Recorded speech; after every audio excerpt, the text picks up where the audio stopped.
प्रभु यीशु मसीह के पवित्र नाम का धन्यवाद हो। परमेश्वर ने हमें दोबारा यहाँ पर एकत्रित किया है। पेंतेकोस्त के दिन में 120 लोगों को एकत्रित किया था। वहां पर क्या हुआ था? परमेश्वर का पवित्र आत्मा उनके ऊपर हुआ था। लेकिन मुख्य बात क्या है? 120 लोग एक मन से क्या हुए थे? वहां पर एकत्रित हुए थे और परमेश्वर की उस आत्मा के इंतजार में वो लोग क्या कर रहे थे? प्रार्थना कर रहे थे। हम यहाँ पर किस लिए आए हैं? परमेश्वर की आराधना करने के लिए आए हैं, उसकी स्तुति करने के लिए आए, उसकी महिमा करने के लिए। हमने गीत गाए, गवाही सुने, प्रार्थना किए। अब हम क्या करने वाले हैं? परमेश्वर के वचन को क्या करने वाले हैं? ध्यान करने वाले हैं। उस वचन को ध्यान कर कर क्यों ध्यान करते हैं? रात दिन, बहुत दाऊद कहता है, रात दिन में परमेश्वर के वचन को क्या करता हूँ?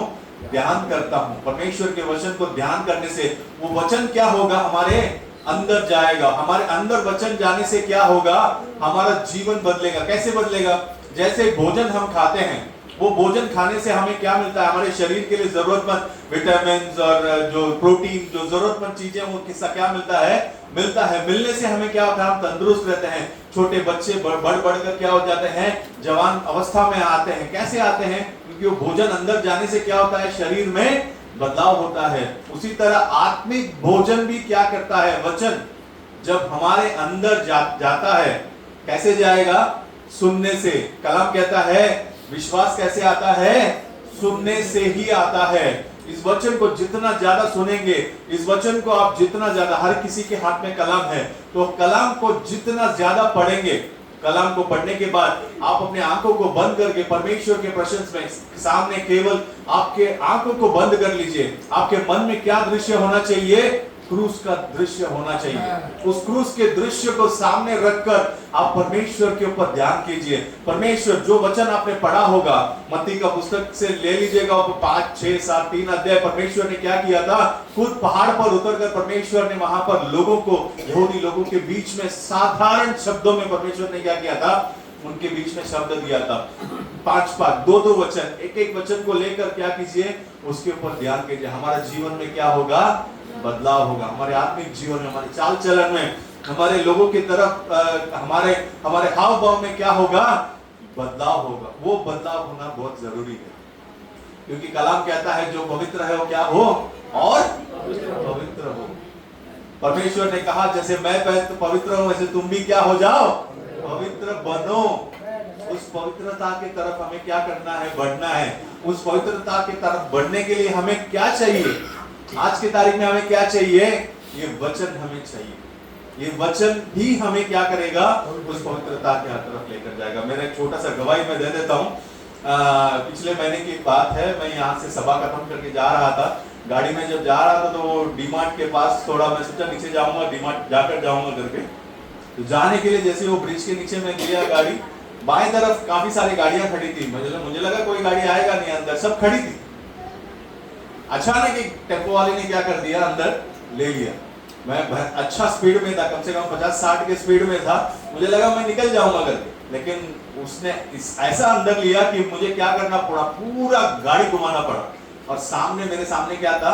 एक खंबा, पोल। 6 इंच की दूरी से मैं क्या किया? मैं और मेरा परिवार, उस दिन परमेश्वर ने क्या किया? हमें 6 इंच की दूरी से।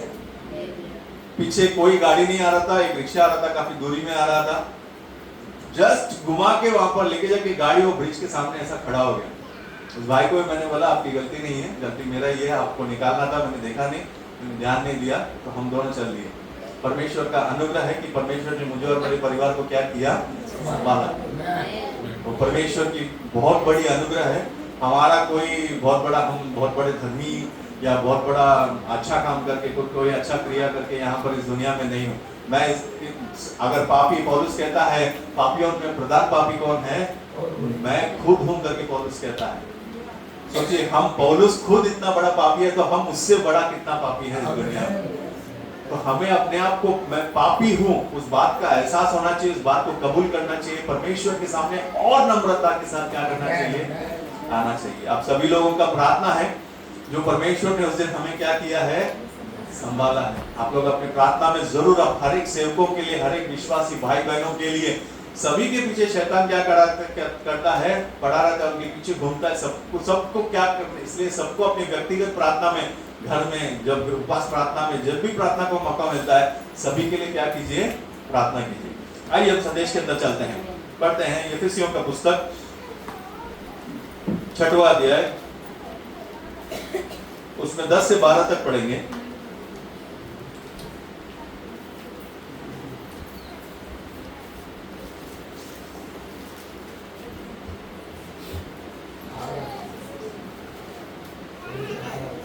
எபேசியர் 6வது அதிகாரம் 10 இருந்து 12, எபேசியர்ஸ் chapter 6 verse 10 to 12। नया करार में 269वें पन्ने पर है। इसलिए प्रभु में और उसकी शक्ति के प्रभाव में बलवंत बनो। परमेश्वर के सारे हथियार बांध लो कि तुम शैतान की युक्तियों के सामने खड़े रह सको। 12 तक पढ़िएगा। क्योंकि हमारा यह मल्लयुद्ध लहू और मांस से नहीं, परंतु प्रधानों से और अधिकारियों से और इस संसार के अंधकार के हाकिमों से और उस दुष्टता की आत्मिक सेनाओं से है जो आकाश में है। और एक वचन पढ़िएगा, पहला पत्रस का पुस्तक 5वां अध्याय 8 से लेकर 10 तक पढ़िएगा। 1 பேதுரு 5வது அதிகாரம் 8 இருந்து 10, पहला पत्रस first Peter chapter 5 versus 8 to 10। नए करार के अंदर है, 328 पन्ने पर है। पहला पत्रस 5वां अध्याय 8 से 10, 328 पन्ने पर है नए करार में।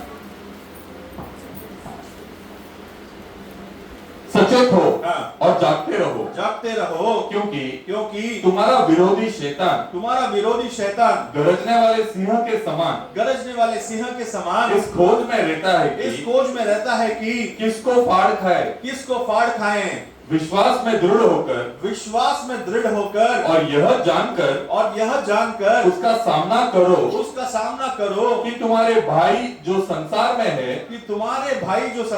है ऐसे ही दुख सह रहे हैं। अब परमेश्वर जो सारे अनुग्रह का दाता है, जिसने तुम्हें मसीह में अपनी अनंत महिमा के लिए बुलाया, तुम्हारे थोड़ी देर तक दुख उठाने के बाद आप ही तुम्हें सिद्ध और स्थिर और बलवंत करेगा। इन वचनों के लिए हम लोग प्रार्थना करेंगे। स्तुति लॉर्ड, अपने सर को झुकाकर नम्र बनाकर इस वचन के लिए प्रार्थना करेंगे। स्तुति लॉर्ड, धन्यवाद लॉर्ड।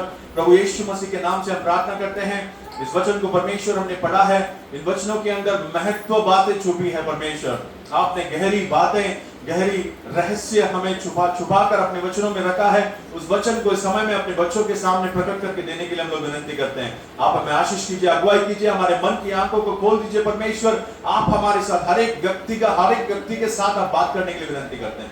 आपके हाथों में सौंपते हैं, प्रभु यीशु मसीह के नाम से मांगते हैं, आमीन। यहाँ पर 2 वचनों को हमने 2 भाग को हमने पढ़ते हुए सुना। इन भागों में अगर हम देखते हैं तो एफेसियों के पुस्तक में पौलुस कहते हैं कि हम क्या है, एक हमारा युद्ध जो है मांस और लहू से नहीं है। हम एक मल्ल युद्ध में हैं और उसमें मांस और लहू से हमारा युद्ध नहीं है। पतरस कहते हैं सचेत रहो और जागते रहो, क्योंकि शैतान क्या कर रहा है, हमारे आसपास ही मंडरा रहा है, गरजते हुए सिंह के समान मंडरा रहा है। वो चाहता है कि किसे क्या करूं मैं, कब मैं निकल जाऊं। अब आज के लिए जो हम देखने वाले हैं, एक ऐसा युद्ध के बारे में देखने वाले हैं जो हर एक मनुष्य के अंदर होता है। हर एक मनुष्य के अंदर क्या होता है, एक युद्ध। हर समय, हर पल, हर घड़ी क्या होता है, एक युद्ध चल रहा होता है। ये युद्ध कहाँ चल रहा है, ये युद्ध के अलग अलग भाग क्या है, उसके क्या क्या उसके डिटेल क्या है, ये सारे चीजों को हम क्या करने वाले हैं, अच्छी तरीके से देखने वाले से। आज ध्यान से सुन लीजिएगा, आपको सब चित्र बनाकर मैं यहाँ पर क्या करने वाला हूँ, समझाने वाला। पाठशाला चलने वाला है करके आप समझ लीजिएगा। स्कूल में, पाठशाला में शिक्षक क्या करते हैं, बोर्ड में लिखकर चित्र बनाकर जब तक आखिरी बच्चे को जब तक समझ में नहीं आता है तब तक क्या किया जाता है, समझाया जाता है। जिस किसी को भी नहीं समझे अच्छी तरह से पूछ लीजिएगा, समझ लीजिएगा, क्योंकि ये बहुत मुख्य विषय है। युद्ध का स्थान, युद्ध दुनिया में जब युद्ध होता है तो कहां पर होता है? किसी मैदान में होता है, किसी बड़े खुले से जगह पर होता है। आज देश देश के ऊपर क्या करता है? युद्ध कर रहा है, बम फेंक रहे हैं, गोले फेंक रहे हैं, मिसाइल फेंक रहे हैं, बंदूक चला रहे हैं, सब कुछ कर रहे हैं। ये क्या है? शारीरिक रीति से, बाहरी रीति से युद्ध करने वाला एक युद्ध है। देश देश, मनुष्य मनुष्य के विरुद्ध में क्या करता है? युद्ध करता है। तो युद्ध करने के लिए उन्हें क्या होता है? एक युद्ध का स्थल जरूरत होता है। पुराने जमाने में तलवार भाला को लेकर, क्या ढाल को लेकर लोग क्या करते थे? युद्ध किया करते थे। आप दाऊद के कहानी को अच्छी तरह जानते होंगे। दाऊद जब गोलियत के विरुद्ध में गया था तो वहां पर एफेस दामिया एला करके एक जगह, दो जगह है, दोनों जगह के बीच में क्या हुआ था? उन दोनों का आमना सामना हुआ था, और जिसमें दाऊद ने क्या किया था? उस राक्षस गोलियत को क्या किया था? मार गिराया था, और उसी के तलवार को उठाकर उसके गले को क्या कर दिया था? उसने काट कर उसके सर को अलग कर दिया था। ये कहानी आप लोग अच्छी तरह जानते होंगे। कलाम के अंदर की एक बात है, एक सच्ची घटना है दुनिया में जो हुआ था।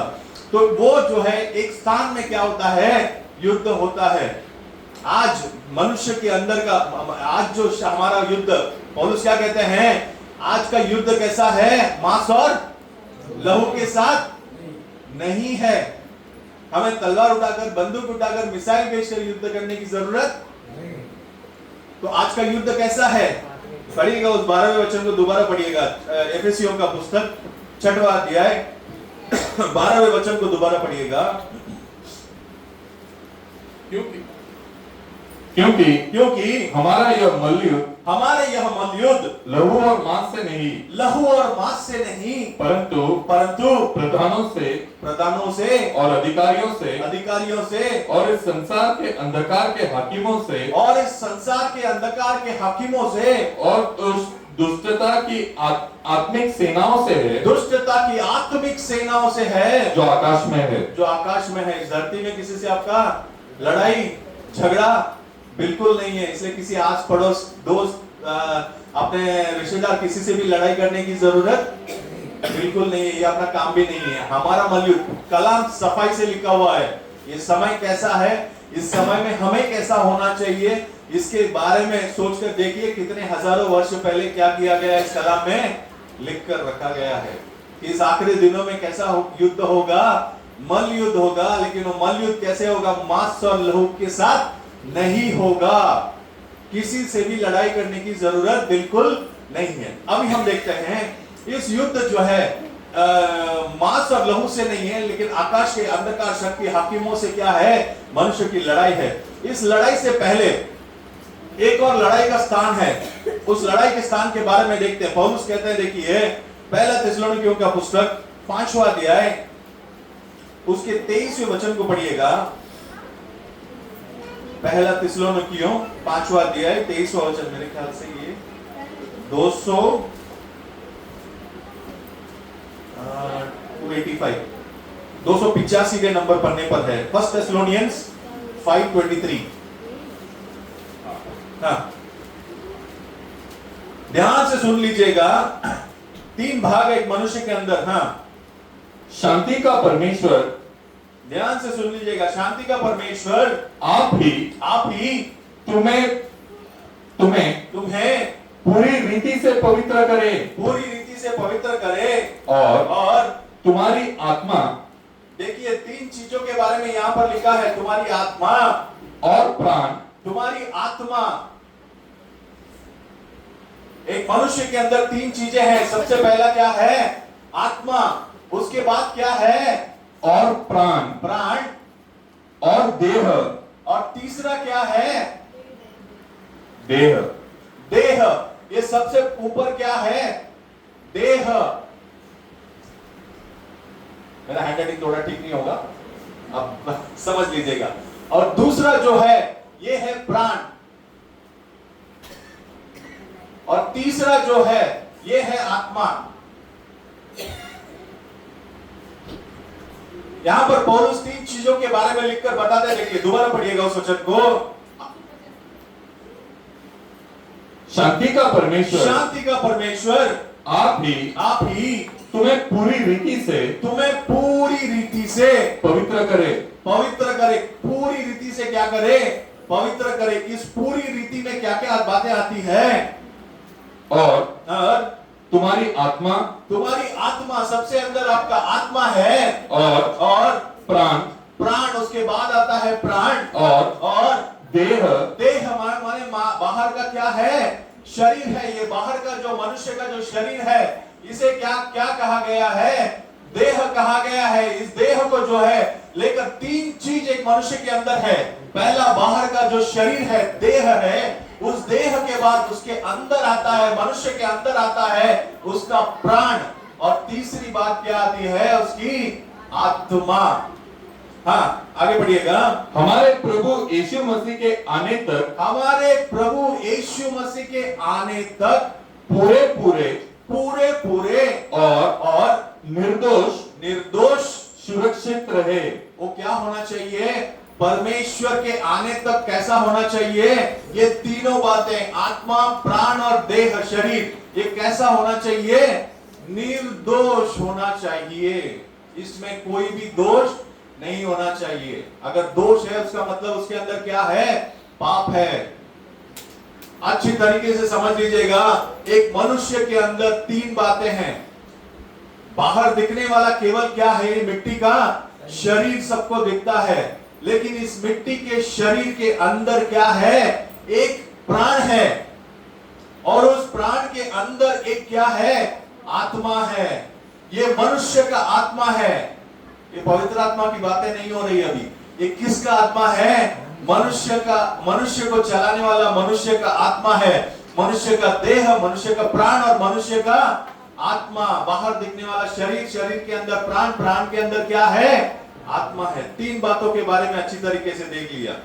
अब आप एक बात बताइए, इस शरीर के 5 इंद्रिय है, क्या क्या है बता सकते हैं? 5 इंद्रिय, 5 सेंसेस, 5 इंद्रिय है। बताइए। देखना, आंखें, कान है, जिससे हम क्या करते हैं? सुनते हैं। फिर हमारा जो चमड़ी है उससे हम क्या करते हैं? महसूस करते हैं। उसके बाद जीभ से क्या करते हैं? स्वाद लेते हैं। और नाक से क्या करते हैं? सुगंध सूंघते हैं। बराबर है। 5 तरीके के इंद्रिय है। ये इंद्रिय कहां पर चल रहे हैं? इस शरीर के अंदर ये 5 इंद्रिय क्या कर रहे हैं? वो प्रक्रिया में है। अगर एक भी कम पड़ गया, अगर आंख का अगर नहीं चल रहा है तो अंधा मनुष्य क्या हो जाएगा? अंधा हो जाएगा। कोरोना के टाइम पे क्या हुआ था? लोगों को नाक से कोई भी सुगंध ले नहीं पा रहे थे। तो अगर यहाँ पर आपका नाक काम करना बंद कर दिया तो क्या हो गया? वहां पर डॉक्टर क्या बोलेगा आपको? आपको कोरोना हो गया है। फिर आपका कान बहरा होना, फिर आपका महसूस, कोई महसूस ही नहीं है, मोटी चमड़ी का बोलते हैं, ठीक है। और जो जीभ है, कितना भी खाओ, कुछ भी खाओ, वहां पर क्या है? कोई भी स्वाद ही नहीं है। तो इंसान को इस शरीर के, बाहरी शरीर के लिए क्या दिया गया है? 5 तरह के इंद्रिय दिए गए हैं। ये 5 इंद्रिय एक मनुष्य के अंदर क्या होना चाहिए? क्रिया कर रहा होना चाहिए। हर किसी के अंदर क्या करता है? क्रिया करता है। अगर किसी के अंदर 1 या 2 नहीं कर रहा है, काम नहीं कर रहा है, तो वो क्या है? वो कोई बहरा होता है, कोई अंधा होता है, उसके अंदर कोई ना कोई कमी होता है। एक चीज कहां पर है? बाहर के शरीर में। अच्छी तरीके से ध्यान से सुन लीजिएगा। ये पहले देह के अंदर क्या है? 5 तरह के इंद्रिय हैं। उसी तरह इस प्राण के अंदर भी क्या है? 5 तरह के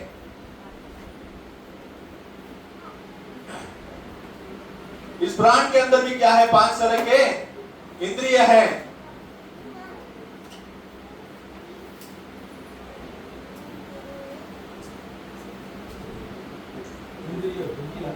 इंद्रिय हिंदी, ये 5 तरह की इंद्रिय है। इसमें क्या क्या है? सबसे पहला इंद्रिय आता है कल्पना करना। मनुष्य क्या करता है? कल्पना करता रहता है, क्या ऐसा होगा, क्या वैसा होगा, क्या जो ख्याली पुलाव पकाना बोलते हैं ना, ये ऐसा होगा वैसा होगा। मैं हवा में क्या करते हैं, महल बनाना शुरू करते हैं। ये क्या है, ये कल्पना कहां पर होता है, ये आपके प्राण में चलता रहता है। ये सबसे पहला इंद्रिय है, कल्पना। ये पहला इंद्रिय है प्राण का। दूसरा इंद्रिय है अंतःकरण, जो आपको बताता है ये सही है, ये गलत है, ये सही है, ये गलत है। ये आपको शरीर नहीं बताता है, आपका अंतःकरण क्या करता है, आपको बताता है। वो आपके प्राण का दूसरा इंद्रिय है। तीसरा इंद्रिय आता है आपका याददाश्त।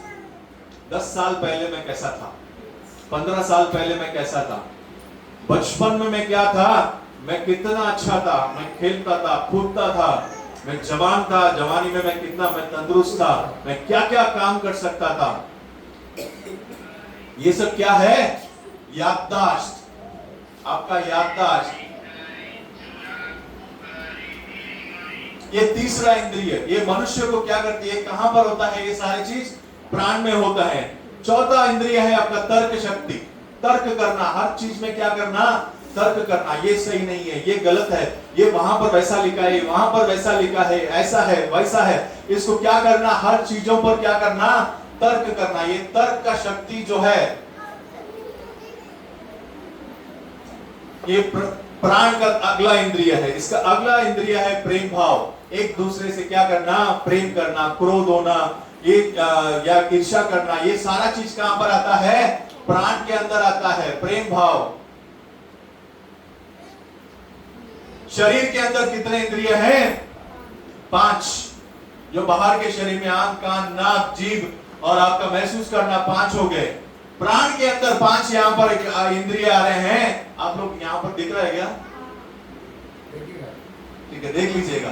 कल्पना करना, हमेशा कल्पना के दुनिया में क्या करना, रहना। मनुष्य क्या करता है, कोई बैठकर क्या करता है, दिन भर क्या करते हैं, कल्पना में बैठे रहते हैं, कल्पना करते रहते हैं, ऐसा होगा तो क्या होगा, मैं कैसे आगे और कितना, आज मेरे पास 10 रुपए 20 रुपए में कैसे कमाऊं, उसके लिए कल्पना करते रहना।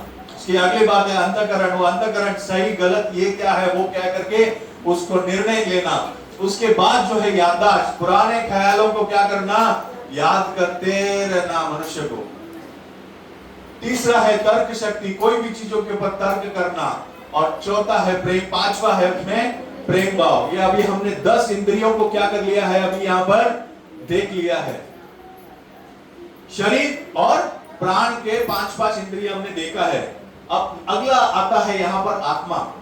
इस आत्मा में जो है केवल एक ही एक इंद्रिय है। इस आत्मा में क्या है, केवल एक ही एक इंद्रिय है, या तो विश्वास या अविश्वास। इस आत्मा के अंदर केवल एक ही एक इंद्रिय क्रिया में रहेगा, या तो क्या रहेगा, वो विश्वास रहेगा, या फिर क्या रहेगा, अविश्वास। उसके अंदर कोई और इंद्रिय काम कर ही नहीं सकता। ध्यान से सुन लीजिएगा, ये बहुत ही मुख्य टॉपिक है। कुछ भी कहीं भी नहीं समझ में आ रहा है, कहीं भी रोक लीजिएगा मुझे। ये प्राण क्या कर, ये देह क्या करता है, खाओ पियो, क्या करो, मजे में रहो। बाहर का खाना, बाहर का संसार के पापों को देखना, सुनना, सूंघना। घर से निकलेंगे कहां पर जाने के लिए, कलीसिया में जाने के लिए। बीच में क्या क्या वहां पर कहीं सूंघ लिया उसने, क्या सूंघ लिया, शराब को सूंघ लिया। कहां पर निकल गया, शराब के अड्डे में निकल गया। बीच में किसी दोस्त ने फोन कर बुला लिया, पिक्चर देखो, चलो भाई निकल गए। सोच कर देखिए, ये सारा काम कौन करता है, ये देह और ये प्राण मिलकर करता है। ये देह पहला कुछ किसी का तो प्राण के इंद्रिय भी क्या नहीं करते हैं, काम नहीं करते हैं, क्योंकि वो क्या करते हैं, शरीर में खाओ पियो मजे करो, दुनिया के बारे में कोई भी चिंता नहीं है। ऐसे भी इंसान हैं। लेकिन दूसरा सेट ऑफ इंसान है जो देह के भी क्रिया में है और उनके प्राण की भी क्रिया में है। वो क्या करते हैं, कल्पना में पड़े रहते हैं, याददाश्त में पड़े रहते हैं, तर्क शक्ति करते हैं, प्रेम भाव में रहते हैं, आप प्रेम जो दिखाते हैं, मैं मेरे भाई को प्रेम करना, मेरे पत्नी से प्रेम करना, मेरे माता पिता से, मेरे बच्चों से प्रेम करना अच्छी बात है, गलत नहीं है। लेकिन ये प्रेम जो है, परमेश्वर का प्रेम और इंसान का प्रेम दोनों में क्या है? काफी अंतर है। परमेश्वर का प्रेम कैसा प्रेम था? परमेश्वर ने अपने एकलौते पुत्र को क्या किया? इस संसार पे भेजा, ताकि जो कोई इस पर विश्वास करे वो क्या, उसे क्या मिलेगा? अनंत काल का जीवन। उसमें आपसे कोई भी चीज का क्या परमेश्वर ने क्या नहीं किया? आपसे कोई चीज चाहिए, आपसे पैसा चाहिए, आपका जमीन चाहिए, आपका जायदाद चाहिए, कुछ भी आपसे नहीं चाहा परमेश्वर ने। परमेश्वर ने क्या चाहा कि ये मेरा बच्चा है, मेरा बच्चा पाप का दुनिया छोड़कर मन फिरा कर क्या कर जाए? मेरे पास आ जाए। परमेश्वर ने पापियों के ऊपर क्या किया? प्रेम किया, और अपने एकलौते पुत्र को भेजकर परमेश्वर ने क्या किया? हमें हमारे लिए अनंत काल का जीवन का मार्ग खोलकर रखा।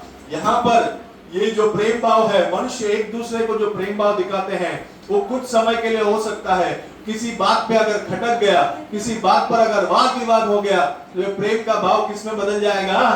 विरोध में, बैर में, गुस्से में, कहीं कहां तक लेकर जाएगा उसका कोई भी अंत नहीं है। एक मनुष्य के अंदर ये तीसरा जो इंद्रिय है, ये तीसरी जो बात है आत्मा, उस आत्मा के अंदर जो इंद्रिय है वो विश्वास या अविश्वास, ये जो इंद्रिय है ये कभी काम करता ही नहीं है। ये दुनियादारी लोगों के लिए बिल्कुल नहीं है। ये किसके लिए है? मसीह के चुने हुए बच्चों के लिए है। मसीह के अंदर, मसीह को विश्वास करके जो लोग मसीह को स्वीकार किए हैं, केवल उनके अंदर क्या रहेगा? ये क्रिया, ये काम में रहेगा, ये क्रिया कर रहा होगा। ये जो विश्वास है, निकोदेमुस को परमेश्वर ने क्या किया? यदि मनुष्य आत्मा और जल से क्या ना ले, जन्म ना ले, तो वो क्या नहीं कर सकता? परमेश्वर के राज्य में प्रवेश नहीं कर सकता। आत्मा और जल से क्या करना है? उसे जन्म लेना है। तो इस आत्मा में एक मनुष्य को क्या करना है? जन्म लेना है। जन्म लेने से पहले पत्रस एक कंडीशन लगाते हैं। क्या कंडीशन लगाते हैं? पढ़िएगा प्रेरितों के काम, Acts of the Apostles chapter 238, दूसरा अध्याय 38वां वचन। Acts chapter 2 verse 38, apostle 2:38। परमेश्वर ने उनसे कहा, मन फिराओ, क्या करो? सबसे पहले क्या करो? मन फिराओ। क्या फिराने के लिए कहा है? शरीर को फिराने के लिए नहीं कहा है, प्राण को फिराने के लिए नहीं कहा है। किसे फिराने के लिए कहा है? मन को फिराओ। ये जो आत्मा का जो विश्वास है, ये विश्वास कहां पर क्रिया में है? आपके मन में क्रिया में है। ये जो इंद्रिय है देह में क्रिया में है, ये जो इंद्रिय आपके प्राण में क्रिया है, लेकिन ये जो आत्मा का जो इंद्रिय है ये हमारे मन के अंदर क्रिया में रहता है। हम मन के अंदर क्या करते हैं? उस विश्वास को स्वीकार करते हैं। परमेश्वर के वचन को हम सुनकर स्वीकार करते हैं। हमारे मन को क्या करता है? तैयार करता है। ये मन जो पाप के अंदर पड़ा है, ये मन जो पाप के मार्ग में पड़ा है, इस मन को क्या कहता है पत्रस? मन फिराओ। इस मन को क्या करना है? फिरा कर पश्चाताप करो और प्रभु यीशु मसीह के नाम से क्या करो? बपतिस्मा लो, नया जन्म। देखिए, जल से और आत्मा से क्या करना है? जन्म लेना है। तो जल से जन्म लेने के लिए हमें यहां पर पतरस क्या मार्ग बता रहे हैं? मन फिराओ पहले, पश्चाताप करो, मैं पापी हूं, मैं क्या हूं? पाप हूं, पाप में पड़ा था परमेश्वर, मैं अपने आप को नम्र बनाता हूं, मैं पश्चाताप करता हूं, मैंने अब तक जो किया है गलत है, मैं पश्चाताप करता हूं और मैं आपके सम्मुख में आता हूं। और प्रभु यीशु मसीह के नाम से क्या करो? जल से बपतिस्मा लो। तब पवित्र आत्मा का वरदान क्या करेगा? आप सबके ऊपर उतरेगा।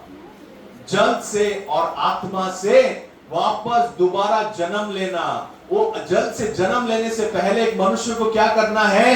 मन फिराना है। वो मन को इसलिए फिराना है क्योंकि मन अभी तक कहां पर पड़ा है? अविश्वास के अंदर पड़ा है। वो परमेश्वर को नहीं जानता था, वो अविश्वास के अंदर पड़ा था, वो परमेश्वर को बिल्कुल नहीं जानता है, परमेश्वर के ऊपर विश्वास नहीं करता है, वो पाप के अंदर पड़ा था। पाप क्या है? मूल पाप क्या है बताइए? सबसे मूल पाप क्या है? अविश्वास क्या है? सबसे मूल पाप है। जो पाप को हवा ने किया था, परमेश्वर के दिए हुए वचन के ऊपर अविश्वास किया, इसलिए आज मनुष्य जाति के ऊपर क्या है? मरण का दंड आज हमारे ऊपर है। वो जो मूल पाप है आज दुनिया के सारे लोगों के अंदर है। उस मूल पाप से परमेश्वर क्या करते हैं? अपने मन को क्या करो? फिराओ।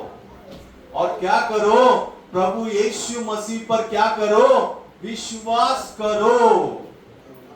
जब तक हम विश्वास नहीं करेंगे, जब तक हम प्रभु यीशु मसीह के ऊपर विश्वास नहीं करेंगे, जब तक ये विश्वास नहीं करेंगे कि मूसा को जिस अग्नि स्तंभ ने चलाया वही पिता परमेश्वर मांस के रूप में इस धरती पर आए, वही क्रूस पर क्या किए गए थे? चढ़ाए गए थे, वही गाड़े गए थे, तीसरे दिन जी उठ कर आए।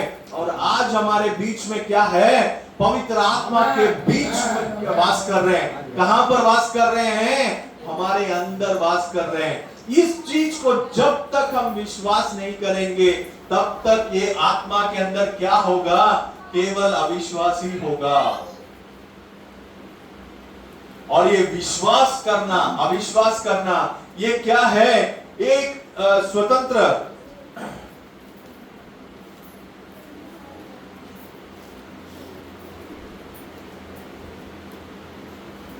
एक नैतिक निर्णय लेने का एक क्या है? स्वतंत्रता के द्वारा है। ये आपको एक निर्णय लेने का क्या है? एक स्वतंत्रता है। ये सारे इंद्रिय अपने आप चलते हैं, आंख अपने आप चलता है, कान अपने आप चलता है, ये भी अपने हमारे काफी लोगों के नियंत्रण में बिल्कुल नहीं रहता है। लेकिन ये विश्वास करना और अविश्वास करना एक नैतिक स्वतंत्रता है। हर एक मनुष्य को क्या किया गया है? एक स्वतंत्रता दिया गया। इसका मैं उदाहरण आपको देता हूं। आदम को परमेश्वर ने क्या किया था? उस एदेन के बगीचे में रखा था। उसके सामने क्या रखा था? दो वृक्ष वहां पर परमेश्वर ने रख दिए। एक जीवन का वृक्ष और एक अच्छाई भलाई को जानने वाला वृक्ष को परमेश्वर ने रख दिया था। परमेश्वर ने क्या कहा? इस जीवन के वृक्ष से तू क्या कर सकता है? खा सकता है, लेकिन अच्छे बुराई के वृक्ष को क्या नहीं करना है? तुझे बिल्कुल फल को नहीं खाना है। और जिस दिन तू खाएगा उस दिन क्या होगा? तेरा मरण होगा, मरण तेरे ऊपर आएगा करके परमेश्वर ने कह दिया था। उस चीज को स्वीकारना, ये वो एक नैतिक उस निर्णय लेना कि मुझे इसको चुनना है या इसको चुनना है। एक नैतिक निर्णय लेने का एक स्वतंत्रता किसको दिया गया था? आदम को दिया गया था। आज वही स्वतंत्रता हर एक मनुष्य को दिया गया है। मुझे प्रभु यीशु मसीह के ऊपर विश्वास करना है या प्रभु यीशु मसीह के वचन को ठुकरा कर मुझे अविश्वास के अंदर ही पड़ा रहना है। ये इस आत्मा की बात है। इस आत्मा के अंदर वो दो एक ही इंद्रिय है, सक्रिय रहेगा। वो क्रिया में एक ही इंद्रिय रहेगा। वो कौन सा इंद्रिय रहेगा? या तो विश्वास या तो अविश्वास। आज हमारे अंदर कौन सा इंद्रिय सक्रिय है? कौन सा इंद्रिय क्रिया में है? आप बताइएगा। आप अपने आप को क्या करना है? परख कर देखना है। इस शरीर के 5 इंद्रिय, ये प्राण के 5 इंद्रिय, इनको क्या करना है? ये युद्ध स्थल है। अब मैं मेन बात के अंदर आता हूं। अब युद्ध स्थल कहां पर है? मनुष्य का शरीर क्या है? एक युद्ध स्थल है। इस युद्ध स्थल में यहाँ के 5 इंद्रिय, यहाँ के 5 इंद्रिय एक जगह पर खड़े हैं। इन 10 इंद्रिय के विरुद्ध में क्या खड़ा है? यहाँ पर आत्मा लड़ाई कर रहा है। वो विश्वास क्या कर रहा है? उसके ऊपर लड़ाई कर रहा है। मनुष्य का बाहर का शरीर आंखों से बुराई देखता है, कान से बुराई सुनता है और जीभ से खाओ पीकर मजा करना चाहता है। उसके नाक से गलत चीजें सुनता है, महसूस करके शरीर की इच्छा, मांस की इच्छा, जीवन के घमंड में पड़ा है। लेकिन ये आत्मा चाहता है कि ये शरीर क्या करे, इन पांचों इंद्रियों को नियंत्रित कर कर इस विश्वास को क्या करे, हावी होने दे। प्राण अपना कामों में लगा हुआ है, वो ख्यालों में पड़ा है, कल्पना में पड़ा है, याददाश्त में पड़ा है, उसका अंतःकरण जो बोल रहा है वो कर रहा है, तर्क शक्ति प्रेम भाव वो अपने दुनिया में पड़ा है। यह आत्मा चाहता है कि प्राण भी क्या करे, अपने पांचों इस इंद्रियों को नियंत्रित कर कर इस विश्वास को क्या करे, हावी होने दे। ये मन के अंदर क्या है, एक द्वार है। ये मन ही क्या है, वो द्वार है जो विश्वास को क्या कर सकता है, आपके प्राण के अंदर और आपके शरीर के अंदर क्या कर सकता है, लेकर जा सकता है। ये जो आत्मा है, इस आत्मा के अंदर, इस आत्मा जो है ये आपका मन में है। ये मन जो है, ये मन एक दरवाजा है, एक दरवाजा है। किस चीज के लिए दरवाजा है, ये इस विश्वास के लिए दरवाजा है। उस विश्वास को जो कोई उस दरवाजे को खोलकर उस विश्वास को अंदर प्रवेश करने दे देंगे, अपने प्राण के अंदर प्रवेश करने देंगे, उस प्राण के द्वारा अपने शरीर के अंदर प्रवेश करने देंगे, वो क्या होगा, उसके खिलाफ कोई भी शक्ति क्या नहीं कर सकता, खड़ा नहीं रह सकता। परमेश्वर ने एक शब्द कहा था कि इस पहाड़ को देखकर तुम क्या करोगे, दूर हटकर जाकर समुद्र में गिर जा करके अगर विश्वास के साथ कहोगे तो क्या हो जाएगा, वो निकल कर जाकर गिर जाएगा। सोच कर देखिए, परमेश्वर ने एक शब्द कहा तो उसका क्या होगा, गहरा अर्थ होगा। क्यों संभव नहीं है, कहां पर कमी है, हमारा विश्वास क्या नहीं करता। उस द्वार को क्या किया है हमने, इस मन के द्वार को क्या किया हमने, बंद करके रखा है मनुष्य ने। हिंदी में एक अच्छा गीत है, मन मंदिर में क्या है बसने, यीशु तू है। मन में यीशु को बसना है, लेकिन दरवाजे को हमने क्या कर रखा है। मैं बपतिस्मा ले लिया, मैं मुंह से बोलता हूं, हृदय से कबूल करता हूं, प्राण से कबूल करता हूं, हाँ मैं विश्वास करता हूं, लेकिन उस विश्वास मन का दरवाजा, जिस दरवाजे से विश्वास को प्रवेश करना है, उस दरवाजे को ही क्या किया है, मैंने बंद कर रखा है। उस दरवाजे को यदि मैंने बंद कर रखा है तो प्राण और आत्मा के जितने इंद्रिय वही क्या होगा, क्रिया में होगा। विश्वास क्रिया में हो ही नहीं सकता। क्यों बीमारियां नहीं जाती है, हम घुटने टेक कर रो कर छाती पीट पीट कर प्रार्थना करते हैं, उपवास करते हैं, सब कुछ करते हैं, क्यों नहीं जाती है बीमारी, क्योंकि ये दरवाजा क्या है, बंद है। विश्वास को हमने क्या किया, अंदर प्रवेश करने का परमिशन ही नहीं दिया है, उसको अनुमति नहीं दिया, उसे रोक रखा है। हम विश्वासी हैं, हम प्रार्थना करते हैं प्रभु यीशु मसीह के नाम से, इस बाहरी शरीर में उत्तेजित होकर अंदर के प्राण से क्या करते हैं, क्या उस परमेश्वर की आराधना करने की कोशिश करते हैं, लेकिन आत्मा क्या है, एकदम शांत बैठा है। उसको उसका दरवाजा ही बंद है, उसको पता ही नहीं है बाहर का दुनिया में क्या हो रहा है। उसको पता है जब तक ये विश्वास वहां पर आत्मा के द्वारा, उस मन के द्वार के द्वारा अंदर जब तक नहीं आएगा, तब तक वहां पर क्या नहीं होने वाला है, कोई भी हलचल नहीं होने वाला है। विश्वास कहां पर होना है, मन के अंदर, अपने मन के दरवाजे के द्वारा। इसीलिए परमेश्वर कहते हैं कि वचन को सुनने से क्या होता है, विश्वास आता है। वचन को जब आप सुनते हैं तो उस सुनने से क्या होता है, आपका मन का दरवाजा क्या होता है, खुलता है। दाऊद कहते हैं भजन संहिता 119 में कि आपका जो वचन है वो क्या है, उजाला है करके बोलते हैं। वो उजाला क्या करेगा, आपके हृदय के अंदर प्रवेश करेगा, आपके मन के अंदर प्रवेश करना चाहिए। लेकिन मनुष्य को परमेश्वर ने एक और चीज कहा, 7वें कलीसिया में परमेश्वर कहां पर खड़े हैं, दरवाजे के बाहर खड़े हैं। दरवाजे के बाहर खड़े रहकर क्या कर रहे हैं, परमेश्वर खटखटा रहे हैं कि कोई क्या करे, अपने दरवाजे को खोल दे, मैं उसके अंदर प्रवेश करना चाहता हूं। हम इस सातवें कलीसिया के युग में बैठे हैं। इस विश्वास को हमें क्या करना है? प्रवेश करने देना है। वो विश्वास को सक्रिय में लाना है। वो विश्वास जब तक सक्रिय में नहीं आएगा, जब तक क्रिया में नहीं आएगा, तब तक क्या नहीं हो सकता? हमारे जीवन में परमेश्वर के वचन को लेकर हम कितना भी प्रार्थना करें, कोई भी वहां पर क्या नहीं होने वाला है? हलचल नहीं होने वाला है। शैतान ने क्या किया? देखा कि परमेश्वर ने क्या किया कि आत्मा को अंदर क्या किया है? इस विश्वास को रखा है। तो उसने आदि में ही क्या किया?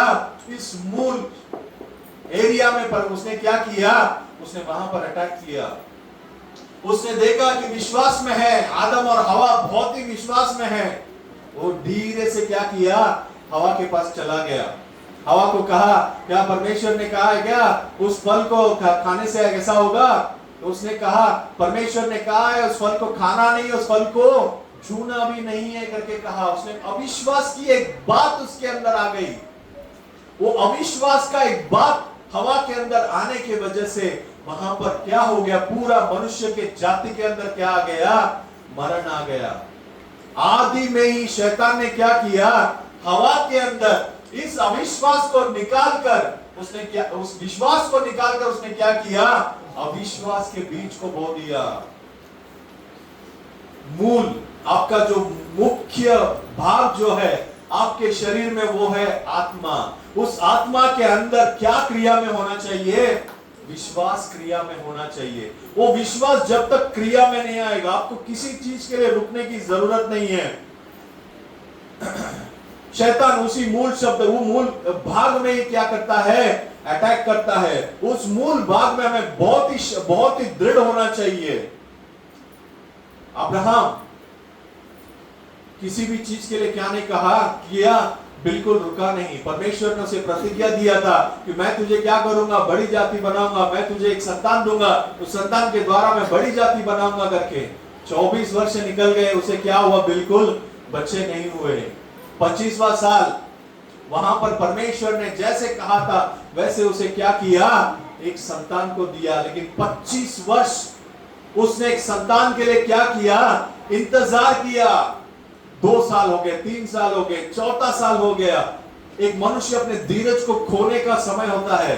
5 साल, 6 साल परमेश्वर ने कह के चला गया, पता है होगा कि नहीं होगा। अब्राहम बिल्कुल नहीं डगमगाया। उसका विश्वास, उसके आत्मा में जो विश्वास था, वो विश्वास में क्या था? दृढ़ बना था। परमेश्वर ने यदि कहा है तो क्या होगा? पूरा होगा। आकाश और पृथ्वी टल जाएगा, मेरा वचन कभी ना टलेगा। परमेश्वर ने कह दिया कि मुझे एक बच्चा देगा तो वो क्या करेगा? जरूर देगा। इसमें कोई भी अविश्वास, परमेश्वर तो नहीं पलटने वाला है, लेकिन मुझे क्या करना है? उस चीज में स्थिर बने रहना है। उस समय में कौन काम आता है? यही विश्वास काम आता है। यही मन का द्वार आपको खोलना है। उस मन का द्वार को खोल के उस विश्वास को जब आप अंदर छोड़ेंगे तो ये जो 5 और 5 इंद्रिय आपके बिल्कुल क्या हो जाएगा? बंद हो जाएगा। वो क्रिया में ही नहीं रहेंगे, केवल विश्वास क्रिया में रहेगा। वो युद्ध देखिए, शरीर कहेगा अरे नहीं होगा, तू अपना खाना पीना देख, अपना रोज का रोटी देख, रोज का काम देख, नहीं होगा करके शरीर कहेगा। लेकिन अंदर से जो विश्वास है, आत्मा का विश्वास वहां पर क्या करता है? एक मल युद्ध लड़ता है। परमेश्वर ने कहा है जरूर क्या होगा? होगा। उसमें कोई बदलाव नहीं है। प्राण के इंद्रिय कहेंगे वो तू कुछ नहीं होने वाला है, तू कल्पना कर, तेरा ऐसा ऐसा कर। वहां पर सारा ने क्या किया? तू मेरे पास एक अपने नौकरानी है, उस नौकरानी के साथ तू क्या कर ले? एक संतान तू आगे के लिए अपने लिए संतान बना ले करके नौकरानी के साथ अब्राहम को जोड़कर उसके साथ संतान बनाया। लेकिन परमेश्वर का योजना वो नहीं है। परमेश्वर ने कहा कि सारा के द्वारा ही क्या होगा? संतान होगा तो सारा के द्वारा ही होगा, और दूसरा कोई मार्ग। अब्राहम उस विश्वास में डटा रहा, वो बिल्कुल क्या नहीं किया? डगमगाया नहीं। आज उस विश्वास में हमें क्या करना है? बने रहना है। आज विजय अगर प्राप्त करना है पाप के ऊपर विजय प्राप्त करना है, उस युद्ध में हमें विजय प्राप्त करना है। शरीर के 5 इंद्रियों से, प्राण के 5 इंद्रियों से हमें युद्ध करके उसके ऊपर विजय प्राप्त करना है। तो इस मन के द्वार को खोलकर हमें क्या करना है? विश्वास को अंदर छोड़ना है। उस विश्वास के लिए हमारा द्वार को खोलकर रखना है। जब तक हम उस विश्वास के लिए उस द्वार को नहीं खोलेंगे, तब तक हमारे अंदर कोई भी क्रिया बिल्कुल नहीं होने वाला है। और युद्ध में हमेशा कौन हावी होगा? शरीर और प्राण के इंद्रिय ही हावी होंगे। परमेश्वर चाहता है कि आप और मैं क्या करें? उसके बच्चे बने। नया जन्म, नए तरीके से जन्म लेना। कहां पर जन्म लेना है? शरीर में जन्म लेना नहीं है। शरीर बाहर का शरीर मिट्टी का शरीर है, लेकिन अंदर का जो आत्मा है, उस आत्मा में क्या होना चाहिए? आपको नए तरीके से जन्म होना चाहिए। परमेश्वर का आत्मा मनुष्य के आत्मा के अंदर जुड़कर आपको क्या करेगा? दिन प्रतिदिन चलाएगा। वो आत्मा का अभिषेक आपको क्या करेगा? दिन प्रतिदिन आपको चलाएगा। नया जन्म लेना। कहां पर जन्म लेना है? बाहर के मांस में नहीं, अंदर के प्राण में नहीं, उसके अंदर के आत्मा में क्या करना है? आपको जन्म लेना है। वो आत्मा में क्या करना है? आपको नए सिरे से उस आत्मा में आपको जन्म लिया है, तो वो विश्वास क्या होगा? क्रिया में बिल्कुल होगा। वो केवल वो विश्वास क्रिया में होगा, और कोई भी बात वहां पर क्या नहीं हो सकता? क्रिया नहीं हो सकता। और वो एक नैतिक स्वतंत्रता के साथ वो क्या करेगा? वो निर्णय लेगा कि विश्वास करना है, अविश्वास करना है। इसका निर्णय लेने वाला कौन है? आत्मा है। अविश्वास की बातें बिल्कुल नहीं होगा। अगर परमेश्वर का आत्मा मनुष्य के आत्मा के साथ मिलाकर आपको चलाता है, तो आपके अंदर अविश्वास की बातें बिल्कुल नहीं होगा। आप अगर नए सिरे से जन्म लिए, तो आपके अंदर किसका अभिषेक होगा? उस पवित्र आत्मा का अभिषेक। वो परमेश्वर आकर आपके अंदर वास करता है।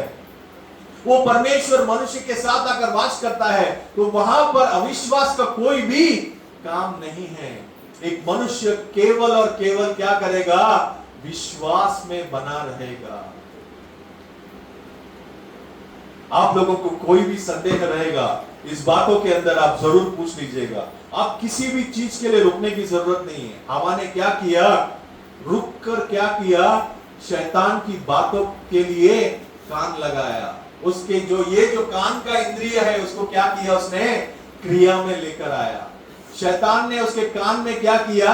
अविश्वास की बातों को लेकर आया। उसने उस अविश्वास की बातों को सुनकर वो क्या किया?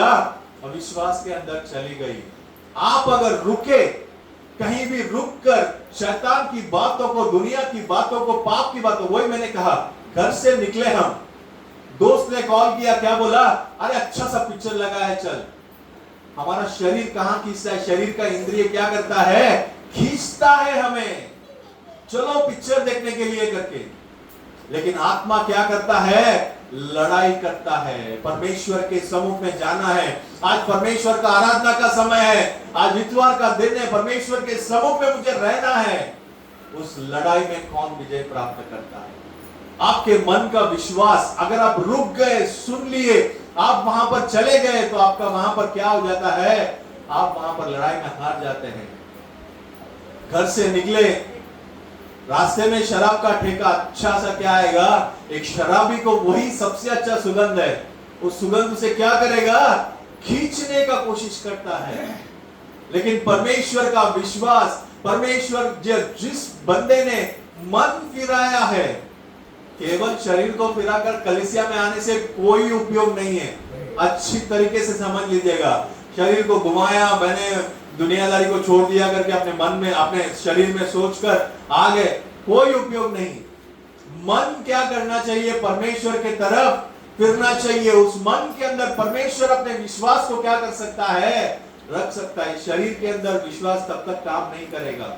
मन ही क्या है? विश्वास का द्वार है। मन के द्वारा ही परमेश्वर क्या करेगा? अपने आत्मा को उंडेलेगा। उस आत्मा जब आपके अंदर आएगा, वो विश्वास जब आपके अंदर आएगा, तो वो क्या करेगा? शरीर के और प्राण के सारे इंद्रियों को क्या कर देगा? अपने नियंत्रण में ले लेगा और केवल विश्वास क्रिया में रहेगा। शैतान कहेगा कुछ नहीं होगा, बीमारी चंगाई नहीं हो सकता, आपका नुकसान जो है आप कर्जा से बाहर नहीं निकल पाएंगे। अविश्वास की सारे बातों को आपके कान में डालेगा। लेकिन आपके मन के द्वार को खोलकर विश्वास अगर आपके अंदर प्रवेश कर चुका है तो आप क्या कहेंगे? इस पहाड़ को देखकर विश्वास के साथ कहता तू जाके समुद्र में गिर जा, मेरे सामने कोई पहाड़ नहीं खड़ा रह सकता। मैं परमेश्वर का बच्चा हूं, मैं उसके विश्वास में दृढ़ बना हूं, मेरा मन का द्वार को मैं खोल चुका हूं, मैं पूरी तरीके से मन फिरा चुका हूं। मन फिरा कर परमेश्वर के विश्वास में, प्रभु यीशु मसीह के विश्वास में मैं खड़ा हूं। प्रभु यीशु मसीह सारे चीजों को मेरे लिए कर सकता है। अगर यीशु मसीह मेरे साथ है तो कौन मेरे खिलाफ खड़ा रह सकता है? विश्वास में अगर मैं बना हूं तो कोई भी पहाड़, कोई भी अविश्वास की बात है, कितनी भी बड़ी शैतान का पहाड़ आपको क्या नहीं कर सकता, बीमारी का पहाड़, कर्जा का पहाड़ आपको क्या नहीं कर सकता, हरा नहीं सकता। प्रभु यीशु मसीह सब कुछ कर सकते हैं, लेकिन वो क्या चाहते हैं कि आपके बाकी के 10 इंद्रियों को क्या करो, आप नियंत्रण में रखो और इस मन के द्वार को खोलकर आप क्या करो, विश्वास के लिए जगह बनाओ।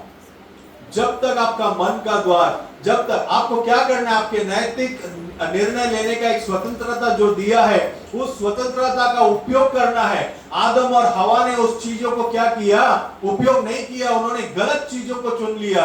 लेकिन आज आपके सामने क्या है, एक ऑप्शन है, जीवन को चुनना है या मरण को चुनना है। आज आपके सामने क्या है, एक ऑप्शन है कि आपको जीवन को चुनना है या मरण को चुनना है। हमारे सामने आज हम क्या निर्णय लेने वाले हैं? हमारा एक नैतिक निर्णय क्या होगा? हमें स्वतंत्रता परमेश्वर ने दिया है, आपको क्या करना है, चुनना है। अगर मैंने आज मेरा निर्णय लेने में अगर गड़बड़ कर दिया तो मेरा मार्ग गलत हो जाएगा, मैं अनंत काल के जीवन से कोसों दूर रह जाऊंगा।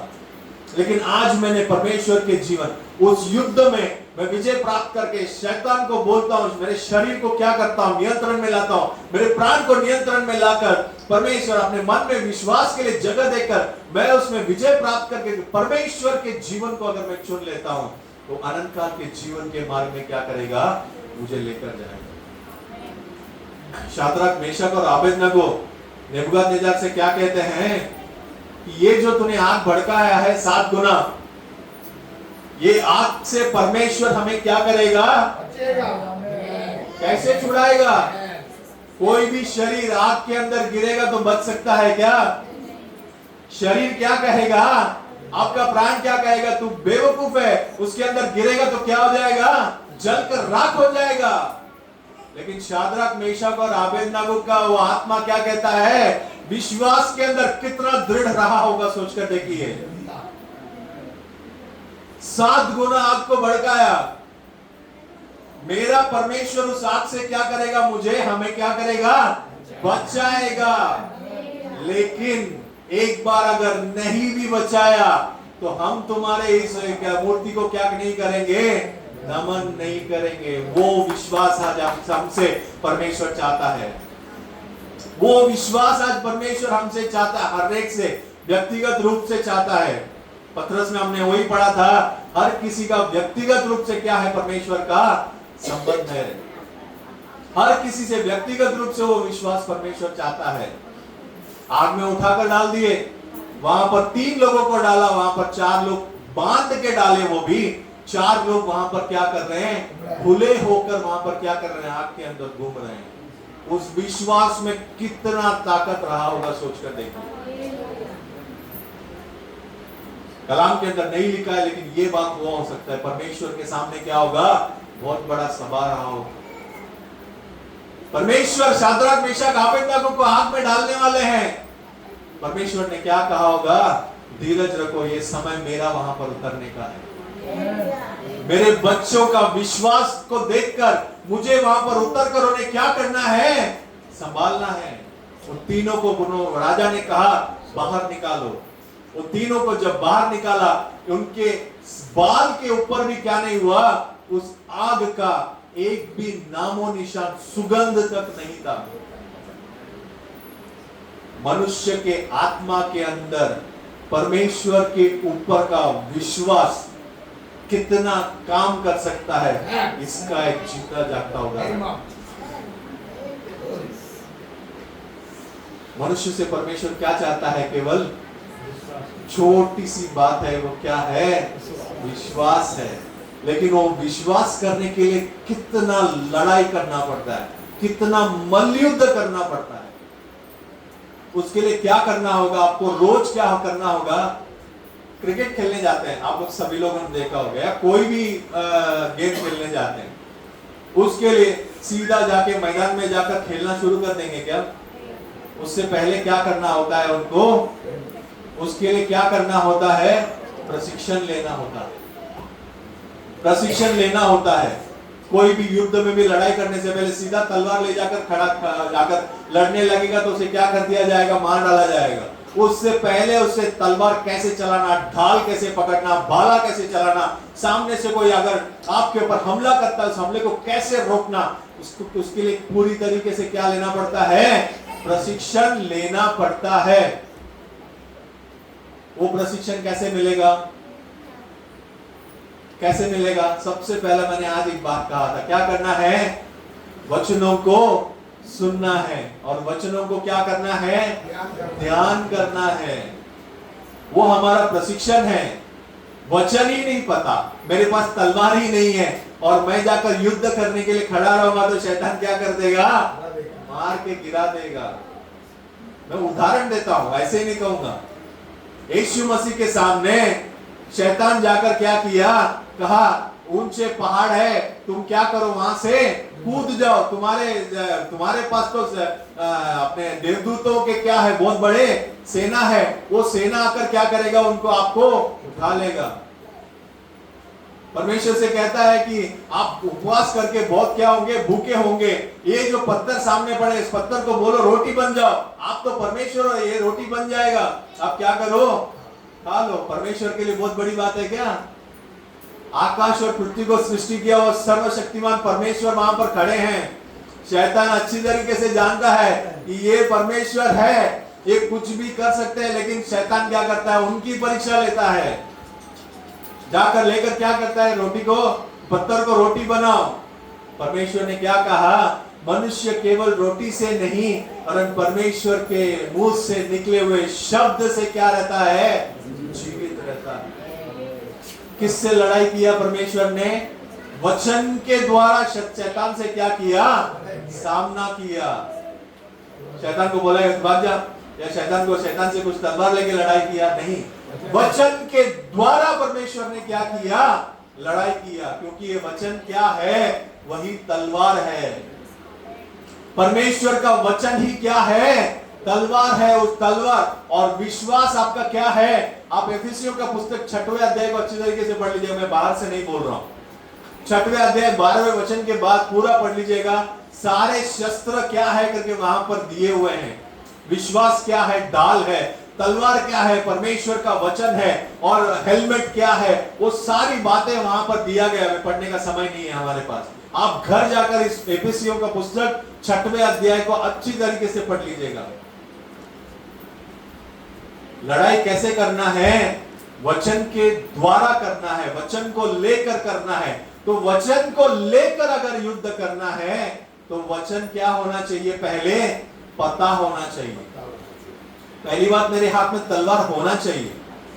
दूसरी बात, उस तलवार को कैसे चलाना है, ढाल को कैसे चलाना है, ढाल से कैसे बचना है, इसका मुझे क्या होना चाहिए?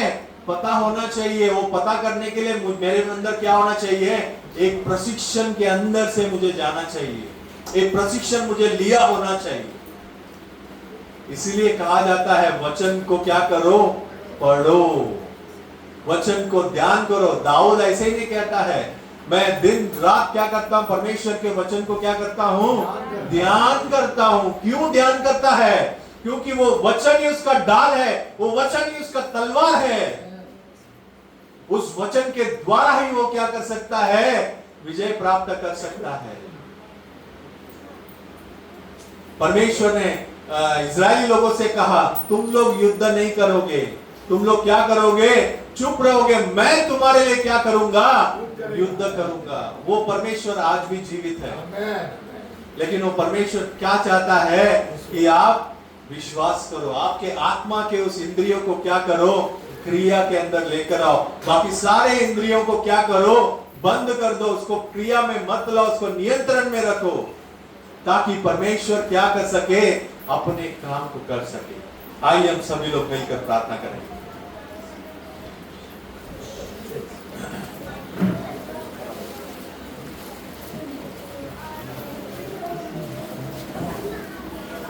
जिसके मन में तू जन्म ले